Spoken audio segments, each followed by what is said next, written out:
वज़ीर मुमलिकत बराए दाखिला तलाल चौधरी ने कहा कि मजहबी जमात एहतजाज की बजाय फसाद फैला रही है। पुलिस पर रबड़ और कांच की गोलियां, टेनिस बॉल जितने बड़े कील और उन पर लगे गोले फेंके गए। हवाई फायरिंग समेत फायरिंग और सीसीटीवी कैमरे तोड़ने की भी फुटेजेस शामिल हैं। तो वीडियोस दिखाई जा रही हैं लब्बैक या रसूलुल्लाह का नारा लगाने वाले, लेकिन वो वीडियोस हम आपको देंगे कि उसके पीछे छुप के कीलों वाले डंडे,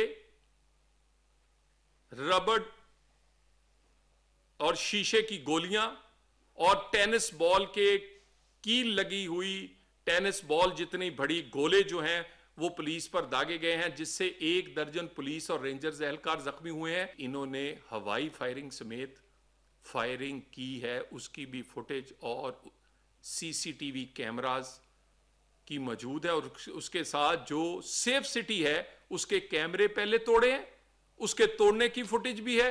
कहा गया कि लोगों की हलाकत हुई है। हलाकत हो तो डेड बॉडी होती है, लोहे कील होते हैं।